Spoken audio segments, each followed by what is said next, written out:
The worst pain doesn't come from strangers. It comes from the people who are supposed to love you. For 35 years, I gave everything to build a beautiful life for my daughter Caroline. I worked 70-hour weeks at my accounting firm, skipped vacations, and lived in a tiny apartment just to afford her private school tuition, piano lessons, and eventually, an Ivy League education. I dreamed of giving her everything I never had. But sometimes when you give people everything, they forget how to value anything. Before we jump in, tell us where you're tuning in from, and if this story touches you, make sure you're subscribed. Because tomorrow, I've saved something extra special for you. I never thought I'd end up eating Thanksgiving dinner alone in a freezing garage, surrounded by rusted garden tools and half-empty paint cans, while my daughter and her husband hosted a lavish dinner party just on the other side of the wall. I never imagined my own flesh and blood would let her husband Daniel treat me like something shameful to be hidden away. And I certainly never expected that in the midst of this humiliation, I'd discover the leverage that would change everything. My name is Eleanor Wright. I built Wright Financial Services from nothing but a single desk in my bedroom and an outdated computer. Through persistence and an almost obsessive attention to detail, I transformed it into one of the most respected boutique accounting firms in Oakridge. My clients trusted me with their most sensitive financial matters, and I prided myself on integrity above all else. Caroline was just 7 when her father walked out. "Too much responsibility," he said as he packed his bags, leaving me with a mountain of debt and a confused little girl who couldn't understand why Daddy wasn't coming home. I didn't have time to fall apart. The next morning, I was up at 5 a.m., making Caroline's breakfast, packing her lunch, and reviewing client tax returns before dropping her at school. For years, our routine never varied. I worked while she slept, grabbed a few hours of rest when I could, and spent every spare minute making sure Caroline had everything she needed. When the refrigerator broke down, I skipped lunch for 2 months to save up for a new one. When Caroline needed braces, I took on 3 new corporate clients and worked through Christmas. When college acceptance letters arrived, I remortgaged our modest home to cover what the scholarships didn't. "You're going to have every opportunity," I promised her. "Nothing is going to hold you back." Maybe I was trying to protect her too much. Maybe I sheltered her from the harsh realities of what it took to provide the life she enjoyed. Whatever the reason, Caroline grew up with expensive tastes and little understanding of sacrifice. By the time she met Daniel Reynolds in her senior year of college, she was already accustomed to a lifestyle my endless work had provided. Daniel came from what he called old money, though I later discovered the old part only went back 1 generation. His father, Howard Reynolds, had built Reynolds Construction from a small contracting business into a regional development company that specialized in luxury condominiums. Daniel had grown up with every privilege, and it showed in his casual arrogance and the dismissive way he treated service workers. From the moment I met him, something felt off. He had an artificial charm that never quite reached his eyes, but Caroline was smitten. "He's going to be a partner in his father's business," she gushed. "We're going to have such an amazing life." I smiled and kept my concerns to myself. Who was I to judge? Perhaps I was just being overprotective. 6 months after graduation, they were engaged. A year later, they had a wedding that cost more than my annual salary, most of which I paid for by liquidating my retirement portfolio. "It's just money," I told myself. "Her happiness is what matters." For the first few years of their marriage, things were relatively smooth. Daniel joined Reynolds Construction as Vice President of Business Development, a title that seemed suspiciously created just for him. Caroline didn't work. Daniel says it would reflect poorly on him if people thought he couldn't provide for his wife, and instead threw herself into being the perfect corporate spouse, hosting dinner parties and charity events. I kept my distance, visiting only when invited, careful not to impose. I continued building my business, expanding to 15 employees and moving into a proper office building. By the time I hit 60, Wright Financial Services was valued at over $7 million. Not a fortune by any means, but enough to ensure I'd have a comfortable retirement when the time came. Then 3 years ago, everything changed. Howard Reynolds had a massive stroke. After weeks in the hospital, he recovered enough to speak and move around, but the doctors were clear. His days of running a company were over. Daniel was suddenly thrust into the role of CEO, and the pressure was immense. Dad built this business over 40 years, he confided during a rare moment of vulnerability at a family dinner. The board expects me to just step in and take over, but I'm drowning. These development projects are complicated and the financing is a mess. I felt a twinge of sympathy. Despite our differences, I understood the weight of responsibility. I could take a look at the books, I offered. Perhaps give you some advice on restructuring the debt. For once, Daniel didn't dismiss me. Instead, he took me up on the offer, and the next day I found myself in the Reynolds Construction headquarters, surrounded by financial statements and loan documents. What I discovered was troubling. The company had overextended itself on several luxury developments just before the housing market cooled. Cash flow was tight, and several loans were coming due within months. I spent 2 weeks reorganizing their financial approach, negotiating with lenders, and creating a sustainable path forward. I didn't charge a penny. This was family, after all. When I presented my plan to Daniel and the board, the relief in the room was palpable. "Eleanor, this is remarkable," the CFO said, reviewing my proposals. "You've given us a fighting chance." Daniel was effusive in his thanks, inviting me to Sunday dinners and actually listening to my input on business matters. For a brief, shining moment, I thought I'd finally earned his respect. Caroline seemed proud that her mother had saved the day, and I allowed myself to believe our relationship might deepen. How naive I was. As Reynolds Construction stabilized over the next year, I watched Daniel's demeanor shift. The gratitude faded, replaced by the old condescension. His calls became less frequent, and Sunday dinners dwindled away. When I did see them, I noticed subtle changes in their home: new furniture, a second luxury car, designer clothes. Despite my financial guidance emphasizing conservative spending while the company recovered, Daniel was clearly ignoring that advice. Last summer, I got a call from Caroline that sent my world spinning. "Mom, I need to ask you something important," she began, an unusual hesitancy in her voice. "Daniel and I are planning to expand the house, adding a guest wing and pool house. We need some capital to get started, and Daniel suggested that since you're getting older and Wright Financial will need new leadership soon anyway, maybe you'd consider selling it to Reynolds. We could incorporate it as our financial division." I nearly dropped the phone. "Selling my company?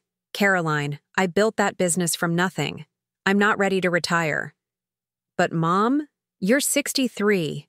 Most people your age are already retired. And this way you'd still be involved, just not having to work so hard." Daniel says. "I don't care what Daniel says," I interrupted, immediately regretting my sharp tone. "Wright Financial is not for sale. Not now, maybe not ever." There was a long pause on the other end of the line. When Caroline spoke again, her voice had cooled significantly. "Daniel thought you might be difficult about this. He said you've always been stubborn about accepting help." Help?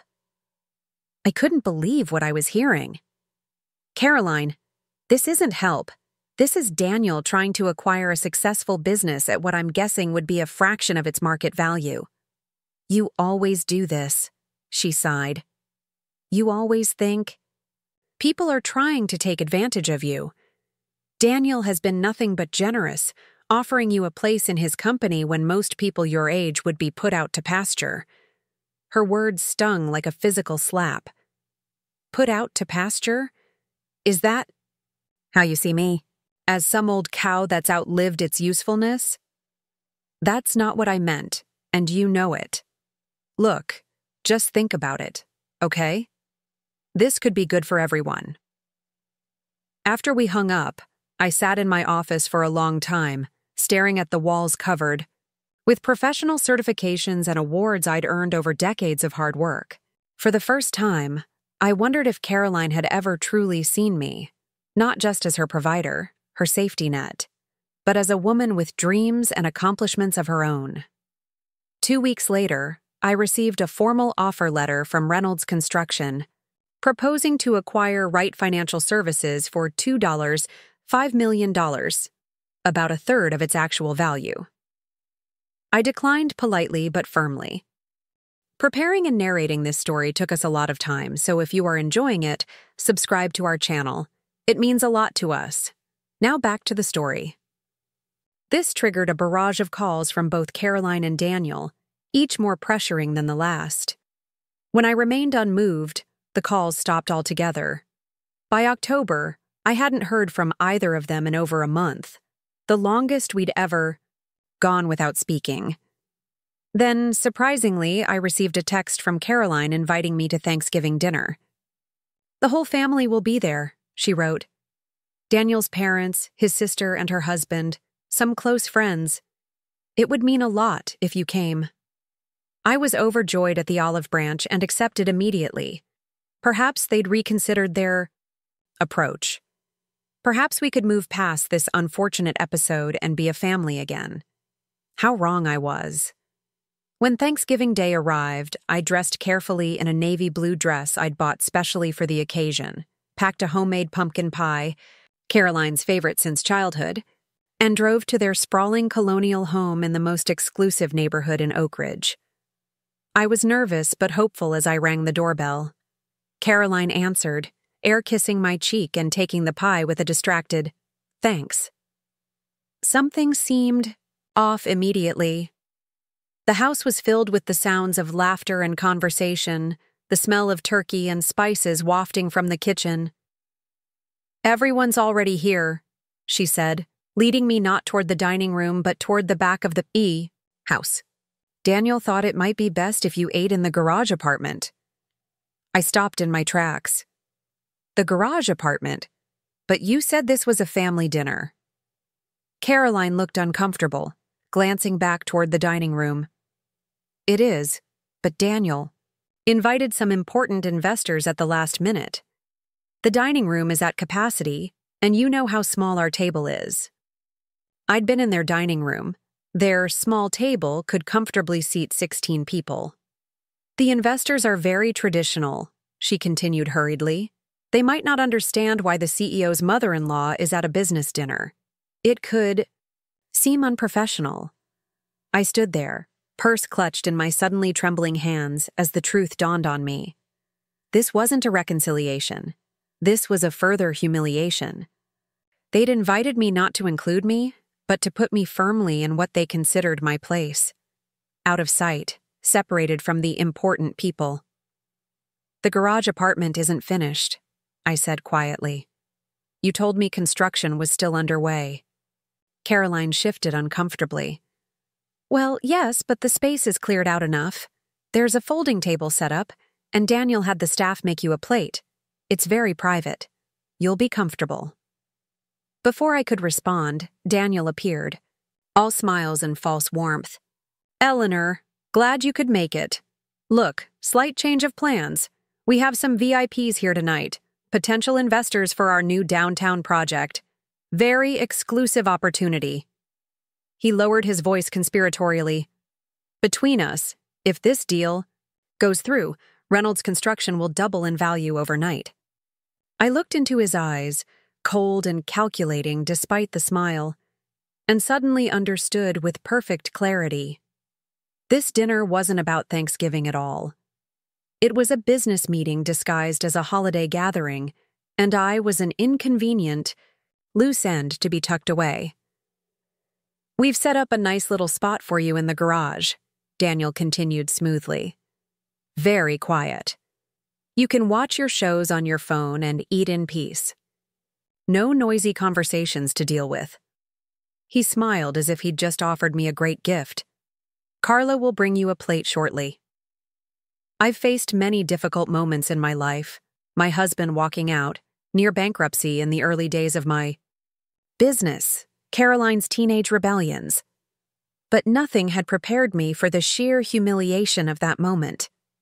My own daughter was banishing me to eat alone in a garage while she and her husband entertained important people on a holiday meant. For family, for a moment I considered leaving. I could walk out the door with what remained of my dignity and never look back. But something kept me rooted to the spot. Perhaps shock. Perhaps a morbid curiosity to see just how far they would take this charade. "Fine," I said quietly. "Show me to the garage." Daniel looked relieved, clearly having expected more resistance. He led me through the laundry room and out a side door into the attached 3-car garage. One bay had been partially cleared, with a metal folding table and a single chair set up next to some storage shelves. A small space heater hummed ineffectively against the November chill. "Carla will be right out with your food," he said, already backing toward the door. "The Wi-Fi password is on that sticky note if you want to stream something." And with that, he was gone, the door closing firmly behind him. I stood alone in the cavernous garage, surrounded by gardening equipment, sports, gear, and boxes. Through the wall, I could faintly hear the sounds of laughter and clinking glasses.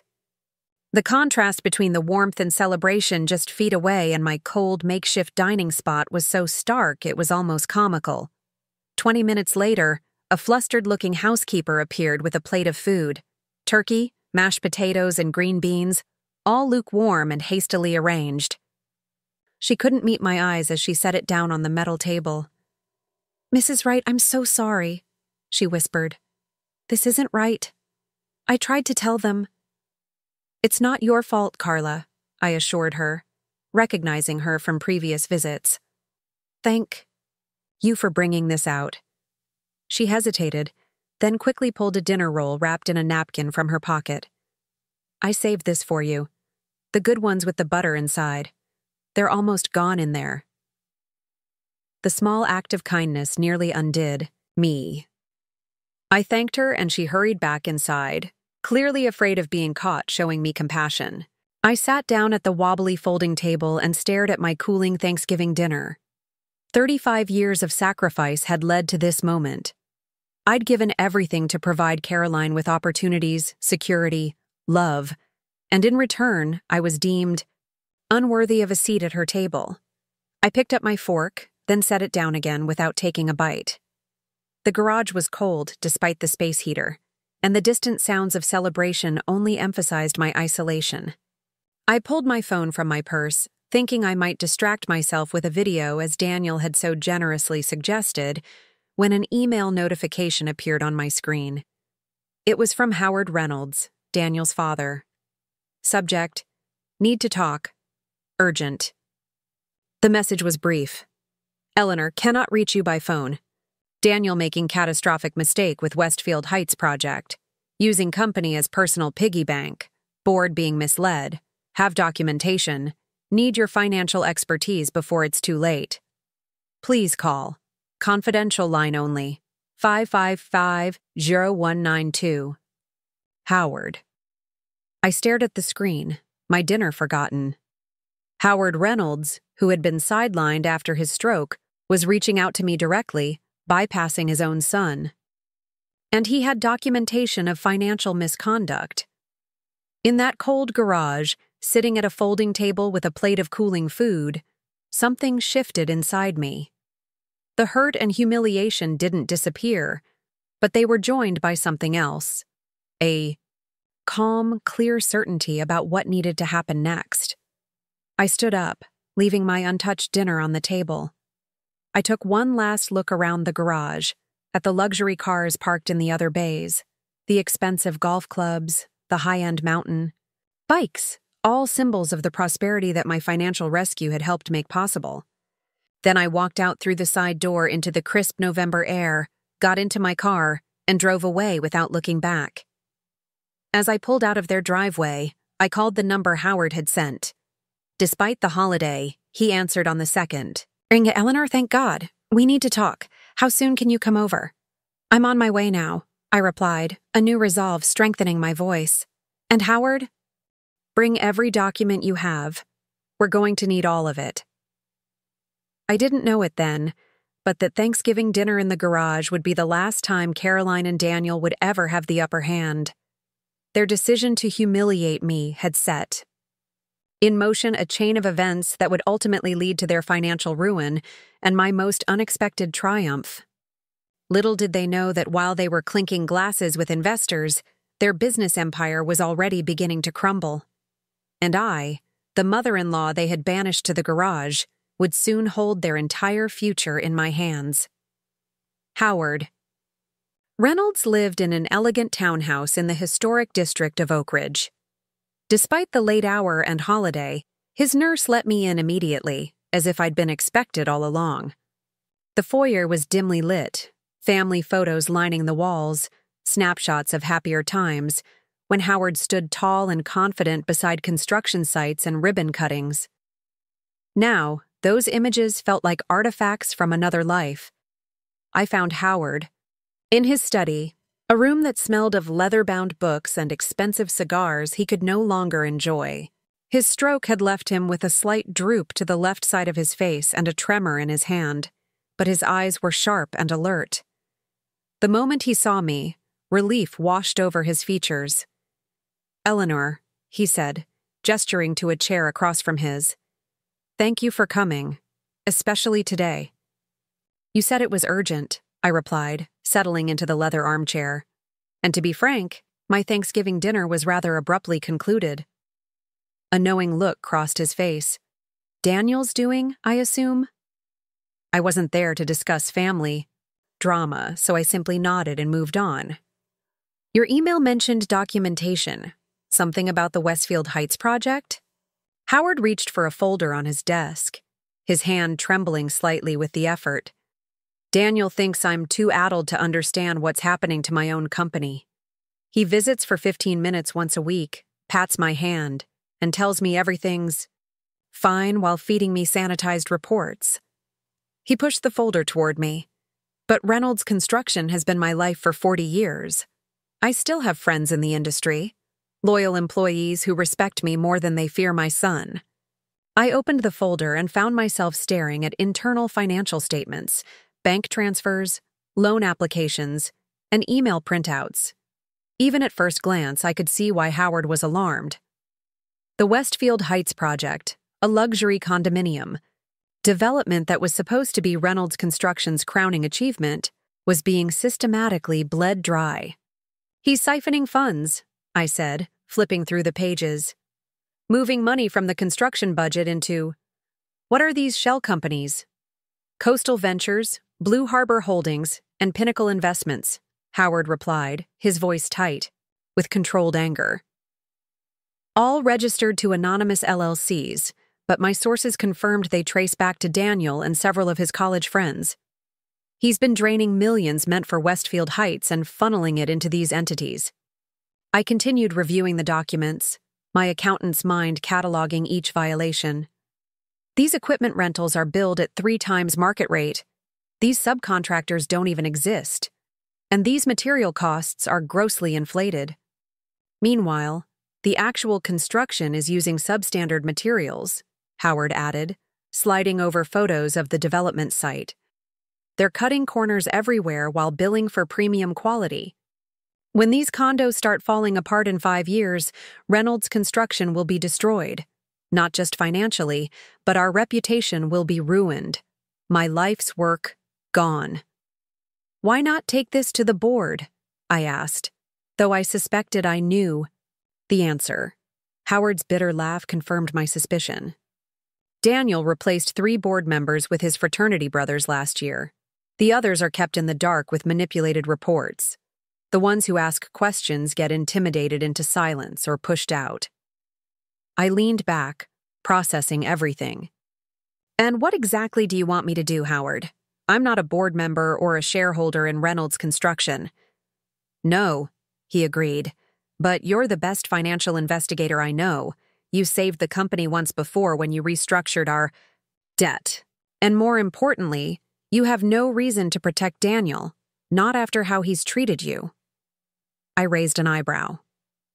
You seem remarkably well informed about my personal situation. Howard had the grace to look slightly embarrassed.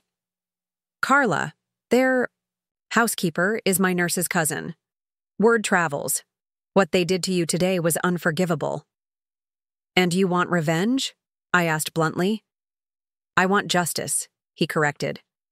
For the company, for the employees whose jobs are at risk, for the clients who trust us to build safe, quality homes.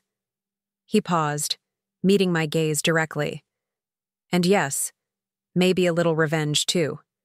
My son has become someone I don't recognize, and perhaps it's partly my fault for giving him everything without teaching him the value of anything. I thought of Caroline, how my own desire to give her everything might have contributed to her sense of entitlement. Was I any different from Howard in that regard? What exactly are you proposing? I asked. Howard leaned forward, his voice dropping. 3 years ago, when you restructured our financing, you arranged a consolidated loan through First Meridian Bank to pay off our various debts. That loan had specific covenants regarding financial reporting, project completion timelines, and fund usage. I nodded, remembering the details. Yes, it was quite strict. The bank was taking a substantial risk given the company's situation at the time. Those covenants are being violated 6 ways from Sunday, Howard said. Daniel thinks he's covered his tracks by submitting fraudulent reports, but a real forensic accountant, someone like you, could expose everything. And then what? The bank calls the loan? Exactly. Reynolds Construction would have 90 days to repay $28 million, which they can't do because Daniel has drained the cash reserves. I sat back, understanding the full implications. That would force the company into bankruptcy. Howard nodded grimly. But here's where it gets interesting. When I set up the original financing for Westfield Heights, before my stroke, I secured it with a separate lending agreement through Oakridge Trust. That agreement has a unique clause that gives the lender the right to foreclose specifically on the Westfield Heights project in the event of default, separate from other company assets. And who controls that loan now? I asked, though I was beginning to see where this was heading. Howard smiled thinly. I do, through a family trust that Daniel doesn't control. It's one of the few things I kept separate as a safety measure. He pulled out another document. And I'm prepared to assign that loan to you at a significant discount from its face value. If Reynolds Construction defaults on their main loan, which they will once their violations are exposed, you would have the legal right to foreclose on Westfield Heights. I stared at him, the audacity of the plan sinking in. You'd give me the power to take away your son's flagship project? I'd give you the power to save it, he corrected. You have the financial expertise to complete it properly, without the corner-cutting and fraud. You could either finish it yourself or sell it to a reputable developer. Either way, Daniel loses his cash cow and faces the consequences of his actions. My mind was racing. With my background and contacts, I could certainly pull this off. Wright Financial Services had handled complex property transactions before, though nothing of this scale. And what do you get out of this arrangement? I asked, still wary. Howard's expression softened. Peace of mind. Knowing that my company's name won't be attached to a dangerous substandard building that could hurt people. Knowing that the employees who've been loyal to me for decades won't suffer for my son's greed. He paused. And yes, a lesson taught to a son who's forgotten every value I tried to instill in him. I considered the proposal carefully. Was I really contemplating this level of retaliation? Taking down not just Daniel, but potentially affecting Caroline and others in the process. Then I remembered sitting alone in that cold garage, the sounds of laughter echoing through the wall, the message clear. I was no longer family. I was an inconvenience to be hidden away. I'll need time to review everything thoroughly, I said finally. And I'll want my own legal team to look over the loan assignment. Howard nodded, clearly expecting this response. Of course, but we need to move quickly. The deeper Daniel digs this hole, the more damage will be done to innocent people. I understand, I said, gathering the documents into the folder. I'll be in touch within 48 hours. As I stood to leave, Howard caught my hand. His grip was weaker than it once had been, but still conveyed urgency. Eleanor, one more thing. If you do this, there's no going back. Daniel will know. Someone exposed him. He'll come looking for whoever is responsible. I thought of my daughter's dismissive tone, her willingness to banish me to the garage while she dined with important people. I thought of Daniel's calculated effort to acquire my company at a fraction of its worth. Let him come, I said quietly. I'll be ready. The next morning, while most people were enjoying leftover turkey and family time, I was in my office, with the shades drawn, meticulously going through Howard's documents. By midday, I'd confirmed his allegations. The fraud was extensive and systematic, with millions diverted from the Westfield Heights project into Daniel's personal ventures. I called my attorney, Vivian Chen, and asked her to meet me immediately. Vivian had been with me since the early days of Wright Financial, starting as an intern while putting herself through law school. Now she headed her own firm but remained my most trusted legal advisor. On Black Friday? Really, Eleanor? She grumbled, but showed up 40 minutes later, stylish even in casual clothes. I spread the documents across my conference table. I need you to verify the legality of this loan assignment and confirm that the foreclosure clause would be enforceable. Vivian raised an eyebrow at the Reynolds construction letterhead, but asked no questions as she began reviewing. After an hour of silent reading, occasionally making notes, she looked up. This is solid. The clause is unusual but perfectly legal. If you acquire this loan and Reynolds Construction defaults on their main financing, you'd have clear rights to foreclose specifically on the Westfield Heights project. She paused. But Eleanor, this is Daniel's project, Caroline's husband. This would be... What? I asked when she didn't finish. Ruthless? Crossing a line? I was going to... say life-changing, she replied carefully. For everyone involved, including you. I nodded, appreciating her candor. I know.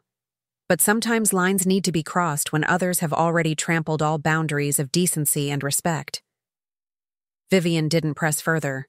She'd been with me long enough to know when I'd made up my mind. If you're going forward, we need to maintain absolute secrecy. The loan assignment should be made to a newly created LLC, not directly to you or Wright Financial.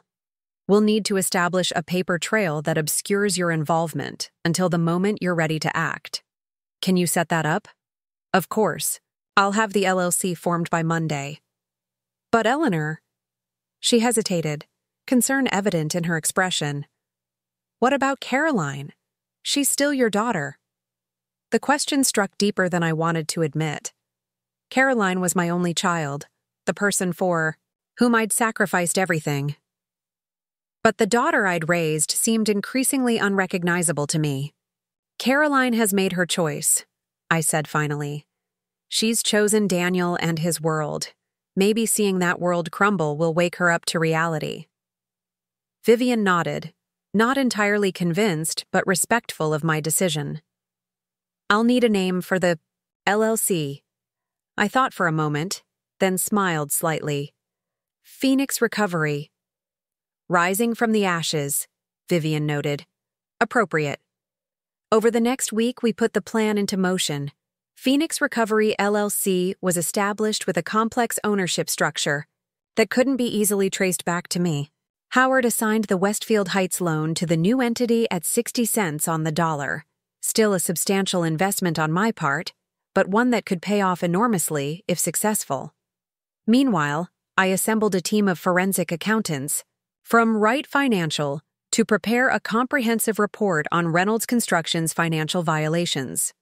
We worked discreetly, pulling information from public records, industry contacts, and the documents Howard had provided. The report, when completed, was devastating. A meticulous, irrefutable account of fraud, mismanagement, and criminal financial manipulation. I had it bound in a professional portfolio with the First Meridian Bank logo on the cover. Then I made an appointment with Diane Harper, the bank's chief risk officer and, not coincidentally, a longtime client of Wright Financial. Eleanor. Diane greeted me warmly in her corner office overlooking the Oakridge skyline. Always a pleasure, though I admit I'm curious about the urgent nature of this meeting. I placed the portfolio on her desk. Diane, I've come across information that significantly impacts one of your major loans. Before I explain further, I need your assurance that this conversation remains confidential. She frowned slightly but nodded. Of course, client confidentiality is fundamental to our relationship. This isn't about one of my clients, I clarified. It's about Reynolds Construction. Her expression shifted immediately to one of professional concern. The Reynolds loan is one of our largest commercial commitments. Is there something I should know? Everything in this report, I said, tapping the portfolio. I've uncovered systematic fraud in their Westfield Heights development. They're violating multiple covenants in your loan agreement while submitting falsified reports to cover it up. Diane's face hardened as she opened the portfolio and began scanning its contents. I watched as her professional demeanor gave way to growing alarm. These diversions of funds, she muttered, flipping pages. The substandard materials, falsified inspection reports. She looked up sharply. How did you come by this information?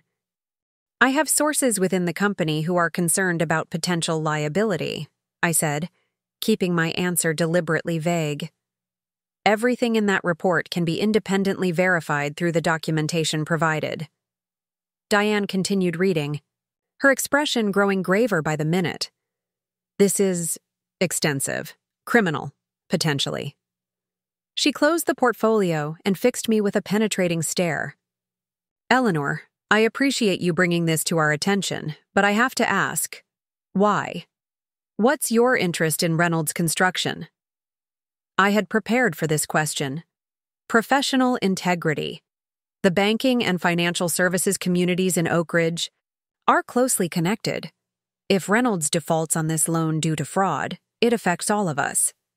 And, I added, deciding a partial truth would be more convincing, I did some consulting work for them after Howard's stroke. I feel a certain responsibility to ensure that work isn't undermined by subsequent mismanagement. Diane seemed to accept this explanation. We'll need to verify everything, of course. Of course, I agreed. Take whatever time you need. But I would suggest moving with some urgency. The longer this continues, the more funds are being diverted. She nodded, already reaching for her phone. I'll have our audit team begin immediately. Thank you, Eleanor. This was unexpected, but I appreciate your professional courtesy in bringing it forward. As I left her office, I felt a strange mix of emotions: satisfaction that the plan was in motion, anxiety about the consequences, and an undeniable twinge of guilt about what this would mean for Caroline. But I pushed that last feeling aside. My daughter had made her choices. Now she would have to live with the results. The next 3 weeks passed in a blur of calculated moves and counteractions. First, Meridian Bank conducted their audit with ruthless efficiency, verifying every allegation in my report. They found even more irregularities than I had documented. On December 18th, 2 weeks before Christmas, the bank formally notified Reynolds Construction that they were in violation of multiple loan covenants. They demanded immediate remedy of all violations and full repayment of the $28 million loan within 90 days, as specified in the agreement. The news hit the local business community like a bombshell. Reynolds Construction stock, which traded on a regional exchange, plummeted 40% in a single day.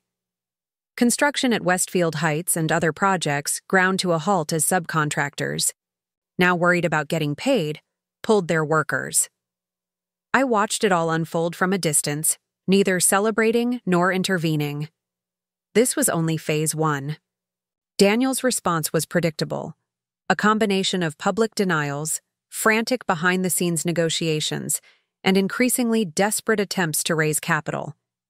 He gave interviews claiming the bank's audit was flawed, insisted Reynolds Construction was financially sound, and promised that all projects would continue on schedule. But the financial community in Oakridge was small and tightly connected. Word of Daniel's fraud spread quickly, making potential investors wary. No one wanted to throw good money after bad, especially with the specter of possible criminal charges looming. I wasn't surprised when my phone rang on a snowy evening in early January. The caller ID showed Caroline's number. It was the first time she'd contacted me since Thanksgiving. For a moment, I considered not answering, but curiosity, and perhaps a lingering hope for reconciliation, led me to pick up. "Hello, Caroline." "Mom." Her voice sounded strained, exhausted. We need to talk. Can I come over?" I hesitated, wondering what her agenda might be. "I'm free now if you'd like to stop by." "I'll be there in 20 minutes, she said, then hung up without waiting for a response. I sat in my living room, watching snow fall gently outside the window, and prepared myself for whatever was coming. Was this a genuine attempt to mend fences? Or had Daniel sent her as an emissary to seek financial help? The doorbell rang precisely 18 minutes later. When I opened the door, I barely recognized my daughter. The polished, confident woman who had dismissed me at Thanksgiving was gone. In her place stood someone with dark circles under her eyes, unwashed hair, and a rumpled coat that looked slept in. "Mom," she said, her voice breaking slightly. "Can I come in?" I stepped aside wordlessly, allowing her to enter. She moved, past me into the living room, taking in the familiar surroundings with an almost hungry gaze, as if remembering better times. "Would you like some tea?" I offered, keeping my tone neutral. "Please," she whispered, sinking onto the couch. I busied myself in the kitchen, using the familiar ritual of tea-making to collect my thoughts. When I returned with 2 steaming mugs, Caroline was staring at the family photos on my mantel, pictures from her childhood, her graduation, simpler times. "Thank you," she said, accepting the tea. She wrapped her hands around the mug as if seeking warmth beyond what the beverage provided. We sat in silence for a long moment before she finally spoke. "Everything's falling apart, Mom," she said, her voice barely audible. "The company, our reputation, our future. Daniel doesn't know what to do." I sipped my tea, waiting for more. "The bank is demanding immediate repayment of a huge loan. All the projects are stopped.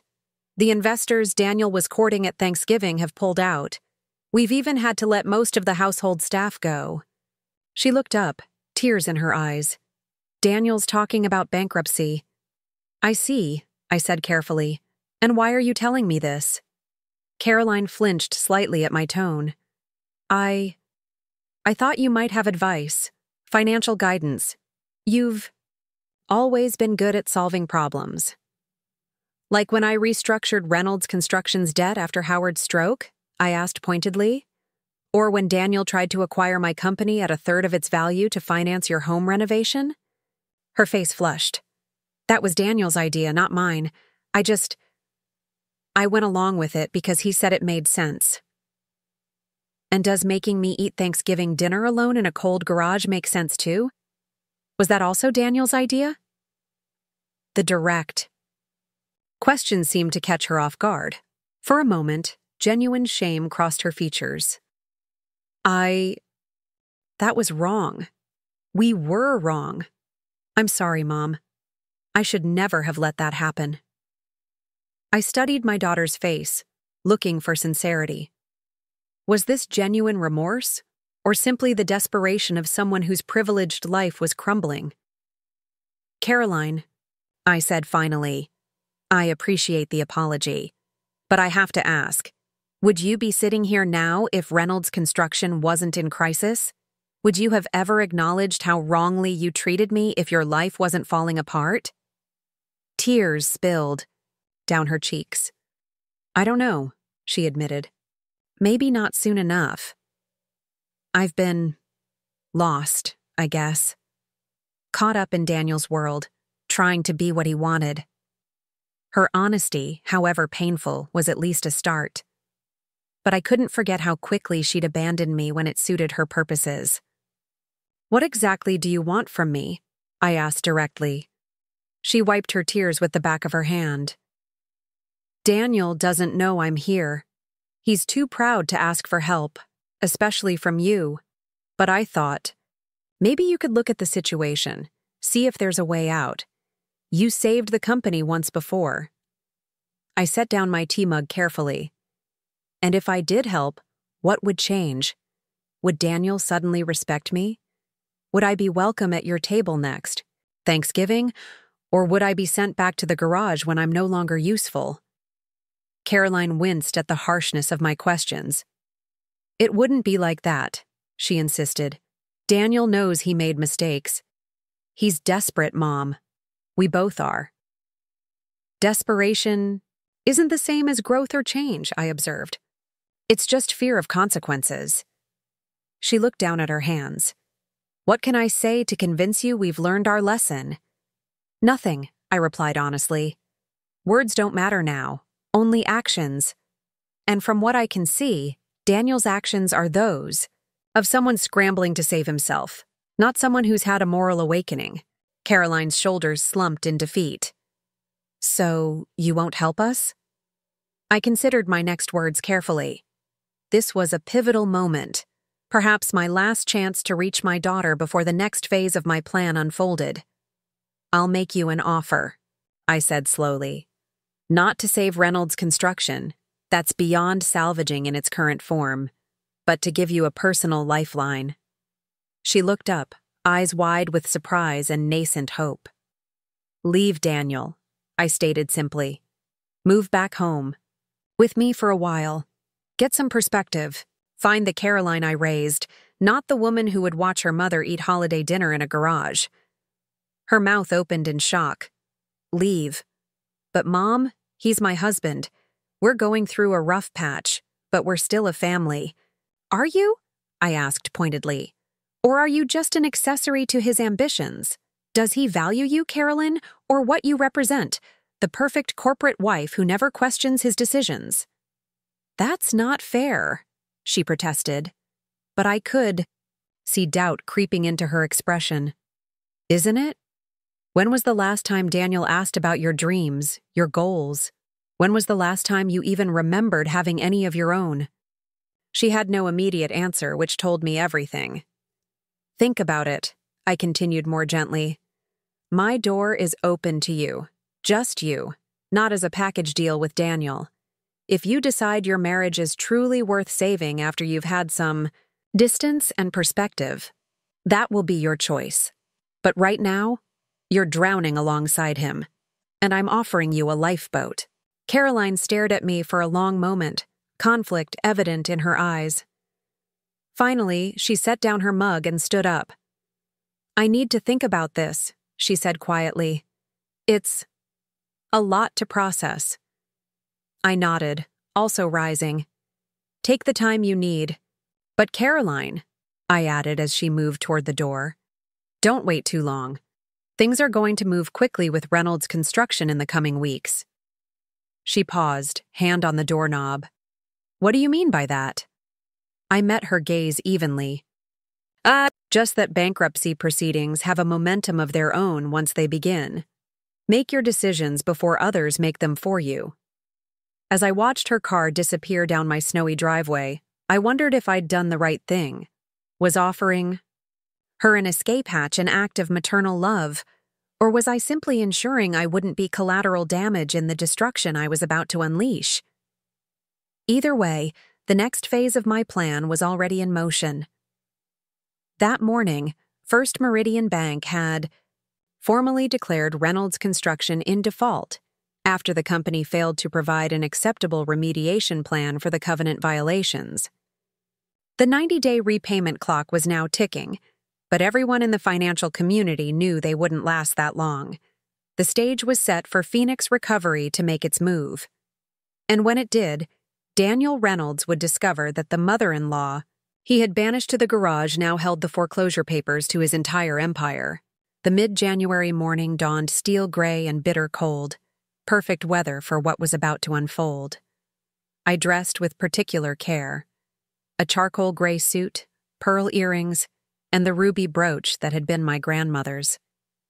There's something about facing your adversaries that demands armor, even if it's only psychological.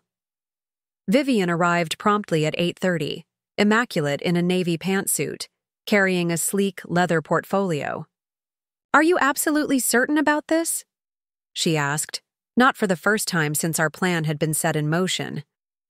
"More certain than I've been about anything in years," I replied, checking my reflection one last time.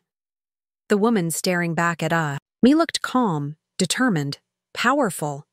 Everything I needed to be today. We took my car to the Reynolds Construction headquarters, a gleaming glass building that had once symbolized Howard's success and now represented Daniel's hubris. The lobby was notably emptier than on my previous visits, the atmosphere subdued. A receptionist I didn't recognize directed us to the main conference room on the executive floor. "They think we're from First Meridian Bank," Vivian murmured as we stepped into the elevator. "The element of surprise is still intact." I nodded, steeling myself for what was to come. "Remember, let me take the lead, no matter how heated things." The conference room was already occupied when we arrived. Daniel sat at the head of the table, hair perfectly coiffed despite the dark circles under his eyes. Caroline sat beside him, and I felt a momentary pang seeing her there. She hadn't contacted me since our conversation at my home. Had she even considered my offer, or had loyalty to Daniel won out automatically? Flanking them were Reynolds Construction's CFO, Greg Patterson, and their corporate attorney, Martin Wells, a shark in an expensive suit known for aggressive tactics. Two other board members I recognized from company events filled out their side of the table. The moment I walked through the door, Daniel's expression shifted from professional neutrality to shock, then immediate hostility. "What the hell is she doing here?" he demanded, half rising from his chair. Caroline's face had gone pale, her eyes darting between Daniel and me with something akin to panic.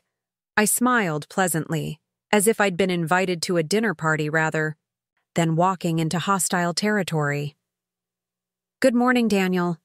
I believe we have some business to discuss." Martin Wells recovered first. Mr. Reynolds was expecting representatives from First Meridian Bank. "This meeting is private and by invitation only." Vivian stepped forward smoothly.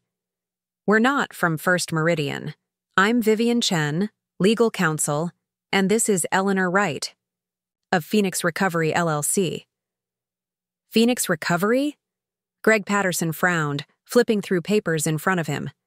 "That entity isn't on our creditor list." "It is now," I said, taking a seat at the table without waiting for an invitation. "Phoenix Recovery has acquired the senior secured loan on the Westfield Heights development from Oakridge Trust." A heavy silence fell over the room as the implications sank in. Daniel's face flushed dark red. "That's impossible," he sputtered. "That loan is held in my father's family trust. He wouldn't." "He would, and he did," I interrupted calmly. Howard was quite concerned about the direction of the project, particularly the fraudulent financial reporting and substandard materials being used. Daniel slammed his fist on the table. "This is absurd. You've manipulated a sick old man." "Your father is cognitively sound and legally competent," Vivian interjected, her tone professionally detached. The loan assignment was properly executed and recorded. Phoenix Recovery now holds all rights and remedies associated with the Westfield Heights financing. Martin Wells leaned forward, eyes narrowed. "Even if that's true, which we'll need. To verify, First Meridian is our primary lender. Any discussions about Reynolds Construction's financial situation should include them." I smiled thinly. By all means, call them, but I should mention that I met with First Meridian yesterday to inform them of our position. They're quite aware that Phoenix Recovery has the right to foreclose specifically on Westfield Heights, regardless of any arrangements you might make regarding their larger corporate loan. Caroline finally found her voice. Mom, what are you doing? There was genuine confusion in her eyes, as if she couldn't quite reconcile the poised, strategic woman before her with the mother she'd relegated to the garage on Thanksgiving. Business. Caroline, I replied evenly. Just business. Daniel's face had taken on an alarming shade of purple. This is your revenge, isn't it? For Thanksgiving. You're that petty? I met his gaze directly, refusing to rise to the bait. This has nothing to do with personal matters. Phoenix Recovery has made a significant investment in acquiring this loan. We're simply protecting our financial interests, just as you've always protected yours. Greg Patterson, the CFO, looked increasingly uncomfortable. Perhaps we should take a step back and discuss practical next steps. What exactly does Phoenix Recovery want? Full repayment of the Westfield Heights loan within 14 days, or we begin foreclosure proceedings, I stated simply. Martin, Wells scoffed. That's $12 million. You know very well the company doesn't have that kind of liquidity right now. Then perhaps Mr. Reynolds should consider liquidating some personal assets, I suggested mildly. The vacation home in Aspen, the yacht, the art collection. I believe there's a Monet that would cover a substantial portion of the debt. Daniel's eyes widened slightly. How did I know about the Monet? It had been a private purchase, not widely known outside their immediate circle. But Howard had been thorough in his intelligence gathering. This is outrageous, Daniel sputtered. You can't just walk in here and demand immediate payment. I can, and I am, I replied calmly. But I'm also prepared to offer an alternative. The room went silent again, all eyes fixed on me. Phoenix Recovery would consider accepting a controlling interest in Westfield Heights in lieu of immediate cash repayment. We would become the majority partner, with full authority over project, management, financial controls, and completion. Daniel let out a harsh laugh. You want to take over our flagship project? A retired accountant with no development experience? That's delusional. I smiled, unruffled by his condescension. Phoenix Recovery has already assembled a project management team comprised of industry veterans, including several former Reynolds construction executives who left during your leadership transition. We're fully prepared to complete the development properly, using quality materials and legitimate contractors. The revelation that I'd been recruiting his former executives seemed to hit Daniel like a physical blow. His face drained of color as he realized how thoroughly I'd prepared. This is a hostile takeover, he said hoarsely. This is accountability, I corrected. Something you seem to have avoided for quite some time. Martin Wells leaned in to whisper something to Daniel, who shook his head vehemently. The attorney persisted, and finally Daniel gave a curt nod. We need time to review your claims and discuss options, Martin announced. I suggest we adjourn and reconvene in 48 hours. Vivian glanced at me for confirmation. I gave a slight nod. That's acceptable, she responded. But the 14-day clock is already ticking, and should Reynolds Construction file for bankruptcy protection before we reach an agreement, be advised that Phoenix Recovery will immediately petition the court for relief from stay to proceed with the Westfield Heights foreclosure. We rose to leave, gathering our materials with unhurried precision. As we reached the door, Caroline suddenly stood up. Mom, wait. I paused, turning to face my daughter. Her expression was a complicated mixture of hurt, confusion, and something that might have been dawning respect. Was this what you meant? She asked quietly. When you said things would move quickly? I met her gaze steadily. Yes, my offer to you still stands, Caroline. It's separate from all of this. I gestured at the conference room, at Daniel and his team huddled in urgent conversation. Think carefully about what you truly want. and whose future you want to be tied to. Daniel's head snapped up. What offer? What is she talking about? I didn't wait to see Caroline's response. Vivian and I walked out, the heavy door swinging, shut behind us with a decisive click. In the elevator, Vivian exhaled slowly. That went about as expected. Daniel is furious but backed into a corner. He'll try to find a way out, I noted. Probably approach Howard directly to rescind the loan assignment. Already anticipated, Vivian assured me. Howard left this morning for his medical rehabilitation center in Arizona. He'll be unavailable for intensive treatment for the next 3 weeks, by which time everything will be settled one way or another. I nodded, impressed yet again by Vivian's thoroughness. And First Meridian? Fully briefed and on board. They're actually relieved to have us deal with Westfield Heights separately. It simplifies their position with the rest of Reynolds Construction's assets. As we exited the building into the crisp winter air, I felt lighter than I had in months. The confrontation had gone exactly as planned, with Daniel caught completely off guard. Phase 3 of my strategy was now in motion. What now? Vivian asked as we reached my car. Now we wait, I replied. Daniel will scramble to find financing, call in favors, maybe even try to sell assets quickly. But given the company's current reputation and his own damaged credibility, I doubt he'll succeed within 14 days. And if he somehow does? I smiled slightly. Then we take the money and walk away. But I don't think that's how this will play out. I was right. Over the next week, Reynolds Construction's desperate maneuvers played out exactly as I'd anticipated. Daniel approached several local banks for emergency financing, only to be rebuffed.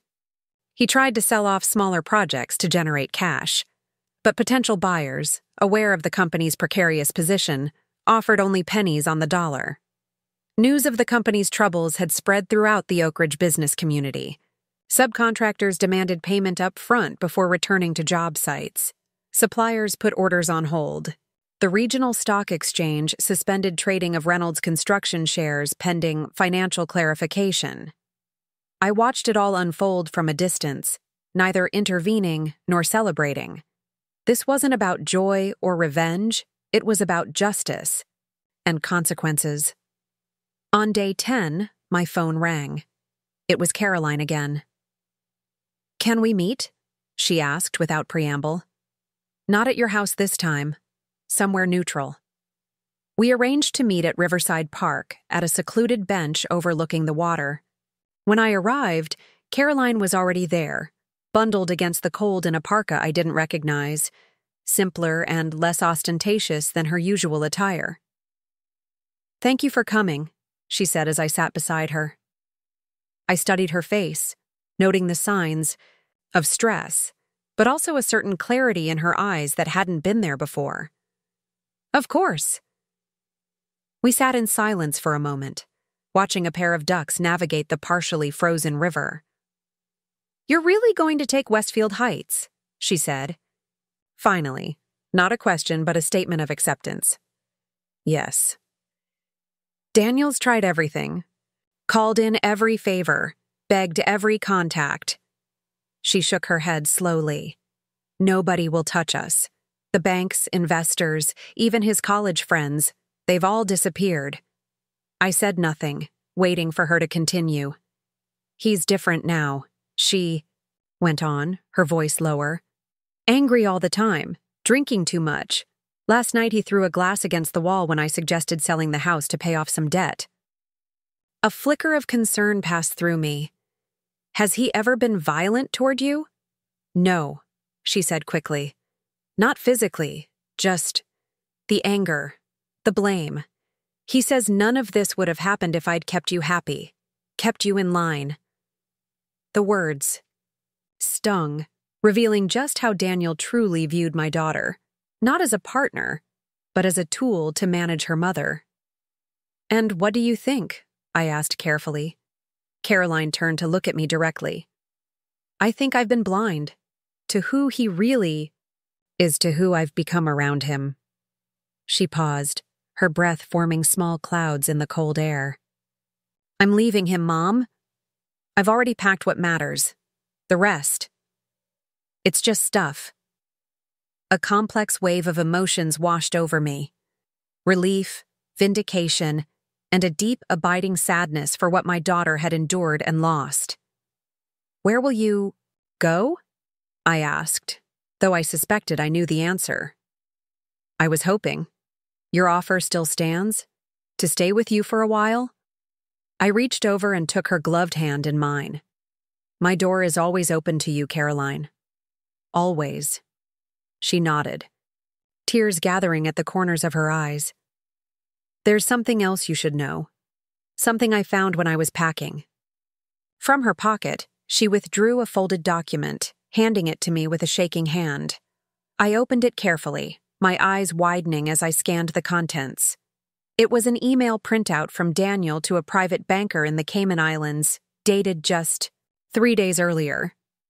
The message detailed instructions for transferring $3.6 million from an account I'd never heard of, evidently an offshore repository for the funds he'd been siphoning from Reynolds Construction. "He's been hiding money," Caroline said unnecessarily. "Planning to declare bankruptcy, walk away from everything, and start over with millions tucked away where creditors can't reach it." I refolded the document carefully. "Does he know you? Found this?" She shook her head. "I made a copy and put the original back. He has no idea I know." "This changes things," I said thoughtfully. "With evidence of intentional fraud and hidden assets, the bankruptcy court would—" "I don't care about the legal implications," Caroline interrupted. "I just wanted you to know who you're dealing with, who I've been married to." Her voice broke slightly. "Who I chose over you." I squeezed her hand gently. "We all make choices we regret, Caroline. What matters is what we do afterward." She nodded, wiping away a tear with her free hand. "I filed for divorce this morning." That evening, Caroline moved into my guest room with 2 suitcases and a box of photo albums. She seemed simultaneously exhausted and relieved, like someone who'd been carrying a heavy weight for miles and had finally set it down. After she went to bed, I called Vivian and forwarded her the offshore account information. "This changes our approach," I told her. "With evidence of deliberate fraud and hidden assets, we can petition for an emergency injunction freezing all of Daniel's personal assets, not just the company's." "On what grounds?" Vivian asked, though I could hear her already typing notes. "Fraudulent conveyance. He's clearly preparing to drain assets that should be available to creditors." "I can have the motion prepared by morning," she confirmed. "This is the smoking gun we needed." The next day, while Daniel was presumably still scrambling to find financing to save Westfield Heights, we blindsided him from another direction entirely. Vivian filed for an emergency injunction in federal court, attaching the offshore account evidence. By noon, the judge had granted our motion, freezing not only Reynolds Construction's assets, but Daniel's personal accounts as well, including the Cayman Islands holdings, thanks to international banking treaties. The news hit the local business press immediately. Reynolds Construction CEO's assets frozen amid fraud allegations. By afternoon, the story had evolved. Offshore accounts revealed in Reynolds' financial scandal. I wasn't surprised when my doorbell rang that evening. I was, however, surprised to find not Daniel, but Howard Reynolds standing on my porch, looking weathered but determined. "I thought you were in Arizona," I said, stepping aside to let him in from the cold. "I was," he confirmed. "Got on the first flight back when I heard about the offshore accounts. This goes beyond what even I suspected." I led him to my living room, where Caroline was curled up with a book. She looked up, startled to see her father-in-law. "Howard," she said, rising awkwardly. "I didn't expect—" "It's all right, Caroline," he said gently. "I'm not here to judge or pressure you. In fact, I owe you an apology for not seeing sooner what Daniel was becoming." She nodded uncertainly, then excused herself, disappearing upstairs to give us privacy. Howard sank heavily into an armchair. I underestimated you, Eleanor. When I gave you the loan assignment, I thought you'd simply use it as leverage to negotiate a better position for the Westfield Heights investors, maybe force Daniel to bring in better management. He shook his head slowly. I never imagined you'd uncover offshore accounts or get a federal injunction. Your son underestimated. Me too, I replied. He thought I was just an aging accountant he could push aside when convenient. Howard's expression darkened. He's not taking this well. He showed up at my house an hour ago, raging, accusing me of betrayal. When I wouldn't help him access emergency funds, Howard touched his cheek, and I noticed for the first time a bruise forming along his jawline. He hit you? I asked, shocked, despite everything I knew about Daniel. Shoved me against the wall, Howard clarified, though the distinction seemed negligible. My nurse called the police. They're looking for him now. I felt a chill. Is Caroline in danger? Howard shook his head. I don't think so. His rage is directed at me, and at you. He sees us as the architects of his downfall, not Caroline. Nevertheless, I texted Vivian to arrange for private security at my house for the next few days. Daniel's deteriorating behavior had added an element of unpredictability that I hadn't fully anticipated. What happens now? Howard asked, sounding suddenly old and tired. Now we proceed with foreclosure on Westfield Heights, I said.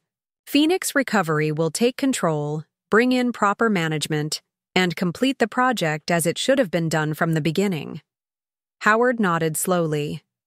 And Reynolds Construction? That's not my concern, I replied honestly. First, Meridian will handle the corporate bankruptcy proceedings for the rest of the company. Some assets will be liquidated, others reorganized.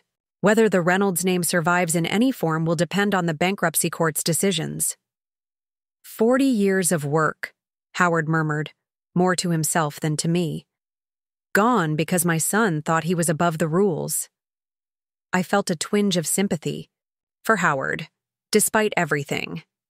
He had built something meaningful, only to watch his son destroy it through greed and entitlement. Your legacy doesn't have to die with the company name, I said quietly. The buildings you built, the people whose careers you launched, the standards you set, those things endure. He looked up, a ghost of his former confidence flickering in his eyes. You're right. And perhaps there's still a way to salvage something meaningful from this wreckage. 2 days later, Daniel was arrested at the Canadian border, attempting to flee the country with fake identification and $50,000 in cash. The offshore account evidence, combined with his assault on Howard and attempted flight, ensured that bail was denied. He would remain in custody while facing a growing list of federal and state charges related to financial fraud, misappropriation of funds, and assault. With Daniel in jail and the 14-day deadline expired, Phoenix Recovery formally initiated foreclosure proceedings on Westfield Heights. As expected, no last-minute financing materialized to save the project. Reynolds Construction, now headless and hemorrhaging what remained of its value, filed for Chapter 7 bankruptcy, complete liquidation rather than reorganization. The morning of the foreclosure, I drove to the Westfield Heights construction site with Vivian and our newly assembled project management team. The development sat half completed, a skeletal monument to Daniel's hubris and fraud. Exposed beams, unfinished walls, and idle equipment stretched across the 20-acre site. As we walked through what would eventually be the central plaza, Howard Reynolds joined us, moving slowly but purposefully with his cane. I've been reviewing your plans for completing the project, he said without preamble. The revised blueprints, the upgraded materials, the new contracting team. It's good work, better than what Daniel had planned. Thank you, I replied, somewhat surprised by his presence. We've tried to stay true to the original vision while correcting the structural and safety issues. Howard nodded, surveying the site with a developer's experienced eye. I'd like to be involved if you're amenable, not as an owner. I've accepted that Phoenix Recovery now controls Westfield Heights. But perhaps as a consultant, these buildings were supposed to be my legacy. I'd like to ensure they're something I can be proud of, even if they no longer bear my name. I considered his offer. Having Howard's expertise would undoubtedly benefit the project, and there was something fitting about allowing him to complete what he'd started, even in this diminished capacity. I think that could be arranged, I said. We'll have our attorneys draw up a consulting agreement. He extended his hand, and we shook on it, a simple business gesture that somehow carried the weight of reconciliation and new beginnings. As we continued our tour of the site, I found myself reflecting on the extraordinary turn of events that had brought me here. 3 months ago, I had been eating Thanksgiving dinner alone in a garage, humiliated and dismissed by my daughter and son-in-law. Now I stood as the owner of what would become, once properly completed, one of the most valuable real estate developments in Oakridge. But more important than the financial victory was the personal one. Caroline was home, beginning the slow process of rebuilding her life and our relationship. She had filed for divorce from Daniel and was starting therapy to understand how she'd lost herself in his world of appearances and status. Eleanor, Vivian called, interrupting my thoughts. The project manager needs your signature on these permits to restart construction. I nodded, returning to the present moment and the work ahead. There would be challenges, of course. Completing Westfield Heights properly would require significant additional investment beyond what we'd already committed.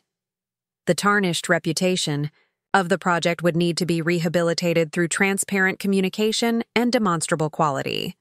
But as I signed the permit applications that would allow construction to resume, I felt a profound sense of satisfaction. Not because I had orchestrated Daniel's downfall, though his betrayal certainly deserved consequences, but because I had reclaimed my power, my dignity, and most importantly, my daughter. The foreclosure on their family business wasn't just about financial assets changing hands. It was about fundamental values being reasserted, about truth prevailing over deception, about substance triumphing over appearance.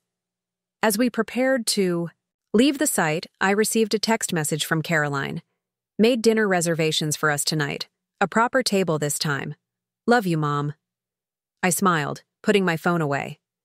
The garage dinner on Thanksgiving had been painful, but in retrospect, it had been necessary.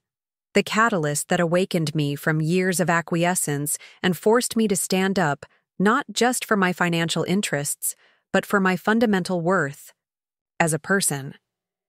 Some might call what I'd done revenge. I preferred to think of it as restoration, of balance, of dignity, of truth. And as I looked out over the Westfield Heights development that now belonged to Phoenix Recovery, I knew that from these half-built ruins something new and better would rise. Just as from the ashes of my relationship with Caroline, a stronger bond was already emerging.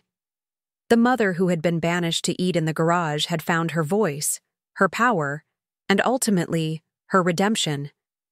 And that was worth more than all the foreclosed property in the world.